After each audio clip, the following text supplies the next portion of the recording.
Episode 6 with Rhaenyra confronting Adam of Hull, played by Clinton Liberty. In this episode, we saw Steffan Darkland attempt to claim Seasmoke, but it somehow rejected him, and this warrants a conversation on dragon bonding and the psychic connection. Seasmoke bonded with Laenor, but because he fled Westeros, the bond wasn't entirely broken. Normally when a writer dies, the bond is severed and a new person can claim that dragon, just like how we saw a young Aemon last season bond with Vhagar. Steffan Darkland had a drop of Valyrian blood like the Targaryens and Velaryons, but because the bond wasn't really broken, Seasmoke wouldn't take to him or anybody else. The reason he will take to Adam is because both he and Laenor are Corlys' sons, and therefore Adam and his brother Alan are one of the few who can write him.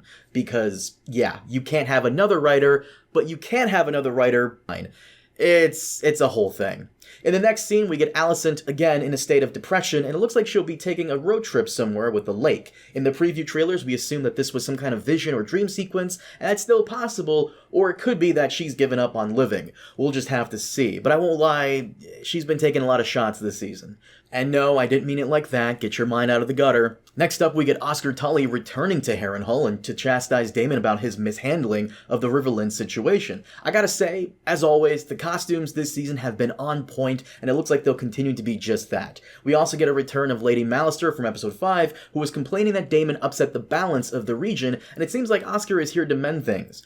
Honestly, as long as this ends the repetitive Daemon plot, then I'm all for it. Hell, bring the other Sesame characters along with you, because it's really gone on a little too long.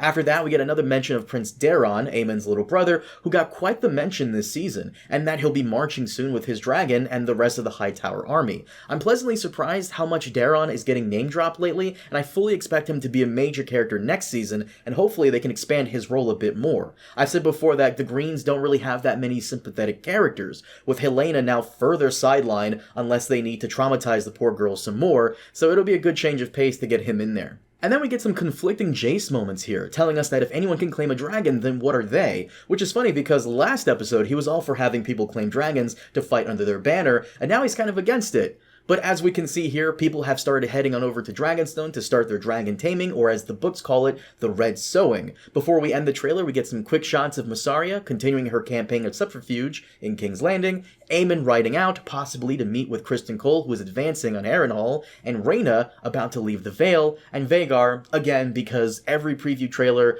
needs to end with Vhagar to hype up the next episode. But we close out our preview with Rhaenyra likely giving a speech to the Dragon Rider contestants that peace will be restored with the dragons. Now, this preview was, again, pretty awesome, and I'm glad we're getting to this point, which is moving our story forward instead of catching our breaths again. Before you ask, no, it wasn't a boring episode, but it really did feel like they were dragging their feet a bit much, and I'm expecting all of our storylines this season to come to a head next episode and beyond. I will say, though, it does feel like we should have arrived at this point much quicker, and episode 6 should have been that instead of next week. And I blame HBO for this, for meddling and trying to extend the series beyond what it is, but I'll touch on this tomorrow in the episode 6 review video. And yes, I will also mention Rhaena's Nettle's potential switch up, because that's becoming more clear as we continue forward.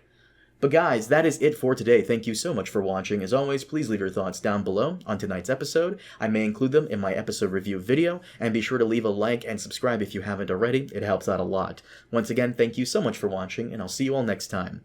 Have a good one.